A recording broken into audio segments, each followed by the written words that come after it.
Yo, Carlo here. So, recently, bumili ako ng parang sling bag. And I just wanted to show with you guys what's kind of like yung daily carry ko or mga tech gadgets. Pati pampalamig. Kasi sobrang init ng panahon talaga ngayon, as you guys probably know. And I cannot see myself not bringing this along with me every day. So, eto, ano nga ba tawag dito? Matsuda yata yung tawag dito na bag, na pouch. Pwede mo actually kabitan to na strap if you wanna carry it as a sling bag. It has a lot of compartments inside. Napakaganda ng design. Rai, close up mo nga itong ano. Ang ganda ng pattern, no? Tsaka texture dyan, ha? Hindi yan flat. Hindi yan printed. May actual parang weave or cutouts. Tapos may white dun sa likod. Sobrang ganda ng design. Kung may kayo sa mga bags, one of the better ones. Now, if you open this, para lang di kita na idea paano kadaming pwede ilagay. Diba? Dami, oh. So if you just need like an everyday carry type of bag, sobrang okay to. So we'll go through the items here one by one. Unang-una sa lahat, paborito ko to. Pagtamaray, close up natin. This is yung Gatsby facial wipes, instant refresh icy cold. Nabili ko to dati sa Japan, pero I think it's available on Shopee. I will link down below on where you guys can buy it sa Shopee. Mas mura doon kesa bumili kayo sa mga tindahan.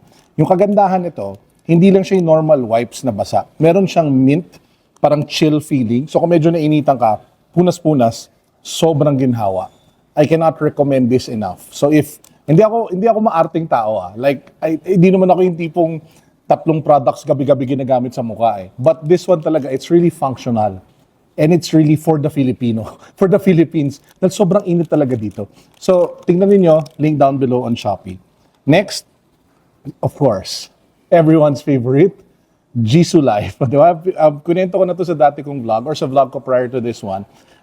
This particular model I like because of 3 things. 1, super nice battery life. Yung iba kasi mabilis maubos. 2, malakas yung hangin. 5 levels. And 3, pakita mo to, Ray. Ilalapag natin.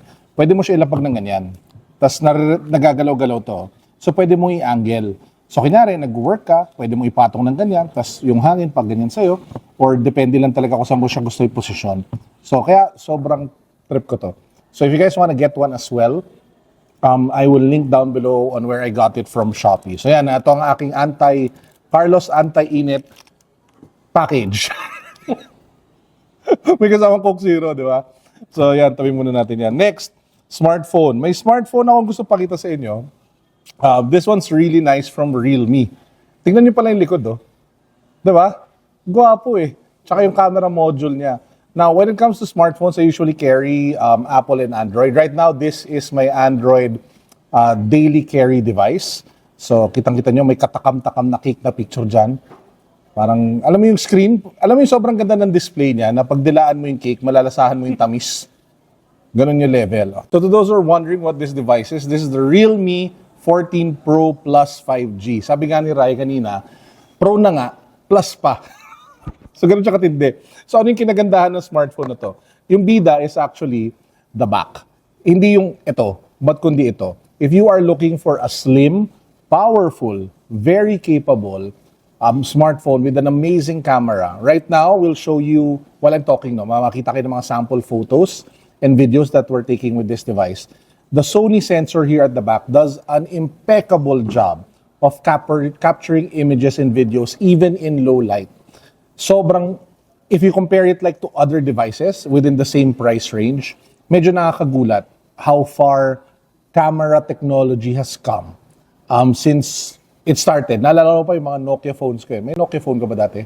Meron. Diba? Sobrang pangit Pero ngayon, grabe, it's like you have like, alam mo yun, so much technological advancement na yung camera chips and sensors from companies such as Sony na ginamit nila dito sa Realme, sobrang next level na talaga. So you might wanna give this a shot. Again, sobrang panalo siya in low light. Now you're probably wondering, Carlo, yung isang camera lang ba dyan yung Sony? No, actually, all 3 are Sony sensors, including the very capable front one.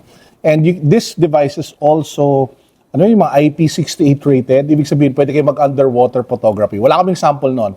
Hindi naman kami nag-beach lately, but pwede nyo gawin kung gusto ninyo. Diba? Another great addition dito is yung software niya, yung AI that's built in for the camera. It uses artificial intelligence to be able to smart capture fast-moving objects. So kung mahilig kayo mag-picture ng makukulit na bata, mga pets, or yung mga basta yung magalaw na hindi marunong hindi mapirme sa isang lugar, this is another great option to have in your tech toolkit. Now, apart from yung fast-moving objects, it also has yung tinatawag natin na AI eraser. Yung tipong may hindi ka nagugustuhan na nasama sa picture, pwede mong burahin. Katulad ng pinakita ko lang sa inyo sa aming sample shot. So, apart from the AI eraser and yung snap mode, which yung ginagamit nga to take fast pictures, meron din siya yung Ultra Clarity 2.0. So, in terms of features, it really focuses on the camera. Apart from that, guys, battery life, 20% bigger than its predecessor, so mas matagal. Processor is very capable. I will list all the technical specifications down below if you want to check this phone out. Also, if you want to buy it, I will link it down below kung saan nyo siya mabibili sa Shopee. So ano pa yung laman ng mahiwagang bag ni Carlo? So meron tayong dalang notebook palagi. I like scribbling down notes and ideas. So I do not leave the house without a notebook. And obviously, it follows na meron tayong mga ballpen. Meron ako Sharpie dito, tsaka ballpen. Yung Sharpie pang presyo ng cards pag nag-eventa dito sa Unbox. Meron din tayong pabango. Paborito ko, which is yung Aventus Creed. You've seen this in the vlog so many times. I just refill it. I just keep buying the big flagon. And I just refill this one. So atomizer siya. You know. Tsaka maganda rin yan pag mainit. Parang yung nakakaamoy ka ng mabango, di ba, Ray? Nakakatulong din sa pampalamig. Meron din tayong AirPods. So I saw a really good deal of affordable AirPods sa Shopee. I'll link it down below. Check it out. And lastly, dahil may edad na tayo, ang ating medicine Tito kit from the brand Matador. This one's really nice. Looks really cool. Medyo silver, aluminum style yung design niya. So sobrang panalo siya. So nandito lahat ng maintenance meds ni Tito Carlo. So ano pa ba naman ito? Genre, pero yun, pa-i-close up mga Ray. Ang dami na itong packets. Ayun, suklay. Kasi lagi magulo buhok ko. Di ba? So, nagsuklay ako, But anyway, yan yung laman. So, for such a small bag, you're able to pack so much. And I guess yung pinaka gusto ko lang i-drive home is, marami kang pwedeng dalhin that can make your day better. Diba? AirPods to make you feel more chill. Talking about chill, kung gusto magpalamig dahil sobrang init, the wipes do really well.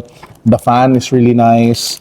And kumbaga, these are things that help everyday quality of life that you might want to incorporate in your own thing, And of course, pagdating sa smartphone, shoutout lang natin again, si Realme for sending us this device to review and to test. Yun nga, ang Realme 14 Pro Plus. Pro na, plus pa. Diba? So I hope you guys enjoyed this very simple and straightforward video. So all the products that I mentioned that are available on Shopee, nakalink doon sa baba. May product feature doon o product preview. And I hope you guys enjoyed. So I'll be back again with another video in a couple of days. Till then, peace.